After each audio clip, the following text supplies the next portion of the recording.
going on, everyone? Welcome back. Sorry it's been such a long time since I've done an update on the Blazer, but in all honesty, it was hard to get back working on it. So this is kind of what I got going on.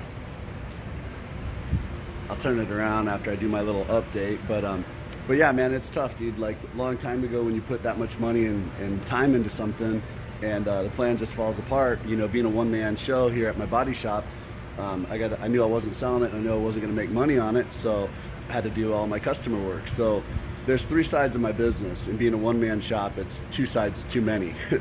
So I do collision repair for insurance companies, which is all late model new cars. I've put a brand new back end on a Z06 Vet, clipped a Maserati, did a quarter panel. I mean, just tons of stuff, even like cookie cutter cars, like Hondas and stuff like that too. So that's one side of my business. So that keeps me super busy.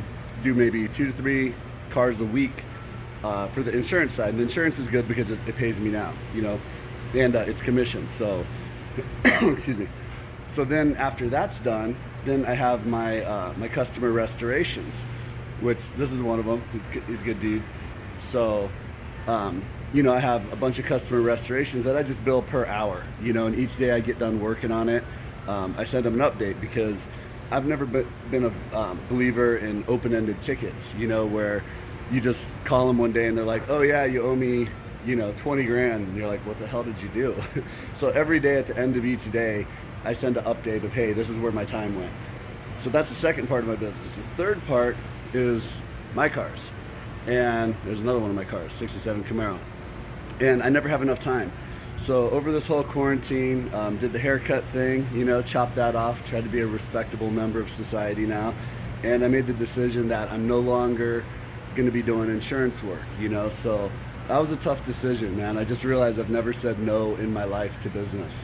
Being a small body shop with just a small business owner, you can't have this arrogance where like, no, I'm not going to do that, and things will be fine, because it's not going to be. So I pre-planned enough to where I think I'm in an all right spot, to where I can free up myself to work on my own stuff. So now hopefully there's going to be more updates, more progress on my cool stuff like this. I got the 67 Camaro. It's going to be full Pro Touring, whipple charged LSX motor. I got a cab over 55 Chevy truck that I'm going to do a crew cab Duramax 4x4 conversion.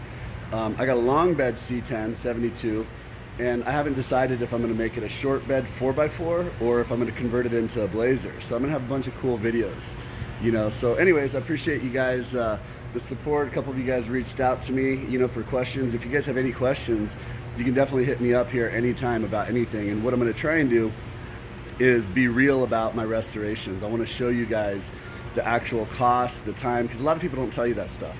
They're just like, oh yeah, here it is. And I want to show you the real cost of my invoices for the materials, because if you use good materials, things can get expensive quick, But anyways, let me turn this thing around. I'll give you an update on the Blazer. It's going back to the mechanic, so it feels like Groundhog Day where nothing's gonna get done. But anyways, I talked with the mechanic. He seems to be in the right frame of mind now to where everything's gonna get done properly. So I'm kind of held hostage because he started it, so nobody else really wants to get involved in it at this point, because it's kind of a basket case. If you don't start it, you don't know where to start, pretty much. So anyways, let me turn this thing around. I'll show you guys what I did on the Blazer, and we'll go from there. All right, so here it is. It's actually starting to resemble a vehicle. So yeah, basically had to cut the fenders for the gaps for the grill, because the grill didn't fit. The thing about aftermarket is I'm going to show you a little bit about it. Aftermarket is good because it gives you a good starting point. But what you need to realize is you can't just bolt an aftermarket part up and it be cool. So like, if you don't have the capabilities of having a friend in a body shop or doing it yourself, and you send it to a body shop, your restoration, and you give them a bunch of aftermarket parts, one of two things is going to happen. It's going to come back and it's not going to fit, and you're going to be super unhappy because the guy that's working on it's going to be like, hey, this customer brought his own parts, so it's his deal. Or the other side of it is it's going to be 10 times more expensive because the body shop's actually a credible shop, and they're going to want to do it right, and they're going to spend countless hours just trying to make it right. Like for example, my headlight pocket right here.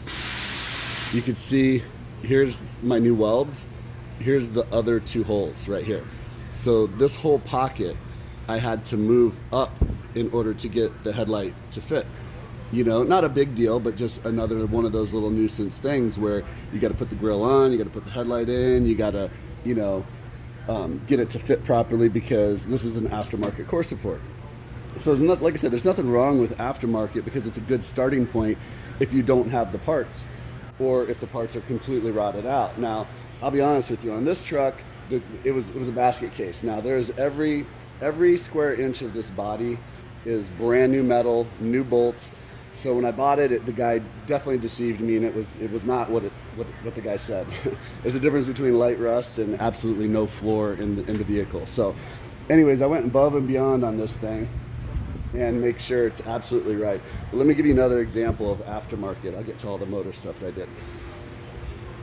So this is my weather stripping, right? You know, it bolts up right here, so you can see it's pretty tight.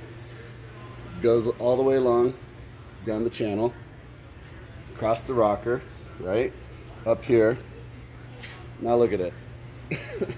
There's a little extra, right?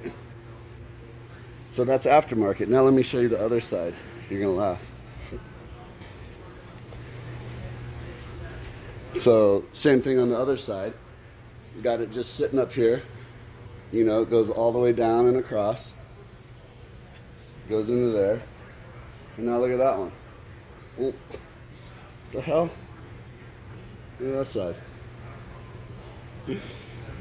Both of these came in the same package, you know, because they're a pair. And then you can see like aftermarket doors. You know, I got super lazy. I'll be honest with you. The other ones were so rotted. I could make doors from scratch, and I should have. But as I got into this project, I'm like, you know, the doors don't fit that bad. Well, come to find out, this latch assembly was put in too far, so the door was sticking, it was going in way too far, so I had to cut this whole assembly and move it back, you know. And the other door, this is what's even worse, from the outside it looked pretty good, you know, when I closed it, the gap and everything. So let me see here. Yeah, I got it shutting tight. I mean, look at the gaps, they're beautiful now, you know. Into the rocker. But the thing that and this is totally my fault, just like I said, being lazy. I put the door on, aftermarket. I'm like, that doesn't fit too bad. I can cut the gaps to the fender, to the bedside, no big deal. The problem was I never checked inside. So you can see all of my scribbles, right? What had happened is when you close the door, one, I had to move this pocket as well. This is where the weather stripping should hit. It was about that far from hitting the weather stripping on the inside. So this door was built too narrow. See, it was too narrow. So I had to widen it and I had to lengthen it. So again, you know, I mean, it's a nice solid door, but you know, you got to spend extra time doing that. And to be honest with you, when I fit a door, I don't, you know, I look at it, okay, yeah, that looks good. You don't think, oh, hey, I should check inside to make sure the weather stripping hits perfect, because, you know, you just don't think that's a thought. But anyways, got the tires and wheels back on it. There's a really cool center cap that goes in the middle. It's black, so it looks kind of military-ish. You know, I got the intercooler underneath mounted. I got the skid plate. I'm probably gonna make like a triangle piece that comes off of it, you know, kind of make it look like a real cool push bumper. The full grill, obviously aftermarket. I had to make my intake, and I remade the recovery tank because I made it out of thicker aluminum. I didn't like how I did it. But like this throttle body, the throttle cable has got to get mounted to here, and I had to make this bracket to kind of bend it and shoot it out this way so I can have room for the throttle cable. So, you know, TIG welded all that stuff, made the aluminum intake, kind of shoots back to itself, made just a cool guy little bracket underneath it, you know. So it's actually starting to look kind of real. It's kind of scary, man. You know, in the recovery tank, there's going to be tons of lines going everywhere. So I had to cut some holes in the core support for the line. You know, actually, I'll show you underneath here. You know, because it's got to go from here underneath to the intercooler, And of course the wheel well is going to be here, and that's why I made the intercooler, the recovery tank the way I did. So it'll shoot from the bottom of the tank to here. That's the pump. Then it'll shoot through the core support again, all the way around to the back of the Whipple charger right there. Then it'll come out of the Whipple charger and then go back into this side. So there's going to be tons of cool shit going on everywhere. But you know, like I said, a lot of it you're not going to see because I'm going to make sheet metal, you know, all the way around it. But anyways, it's getting ready to go back to the mechanic today. So I just wanted to kind of give a quick update of what's going on with this Blazer. And you know, like I said, I appreciate everybody, all the subscribers, the new subscribers, and you know, my offer still stands. Once I hit 1,000, you know, I'll give out a paint job for free to one of my subscribers, you know. But you know, this definitely helps me out in starting, you know, on this whole social media platform, on everything, because I'm just way late getting to the game here. But oh yeah, let me show you one more thing. So also, what I did is I made a little gas cap. It's definitely very rough at this point right now. I just didn't like that big old neck sticking out, so I think that's gonna look pretty cool. So I had to make the back side kind of come out because I had to sink this.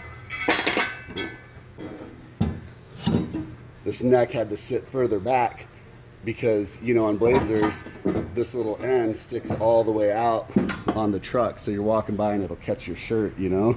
So I sunk that back in, made a cool little gas door off of it. So, but yeah, so anyways, this is the update with the Blazer.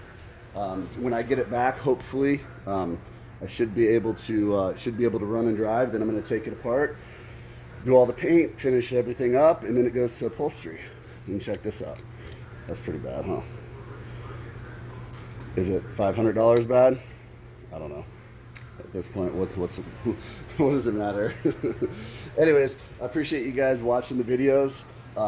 If you like it, definitely give me a thumbs up, and you know, tell your friends, subscribe, and hopefully there'll be some more updates here pretty soon. Thanks for watching.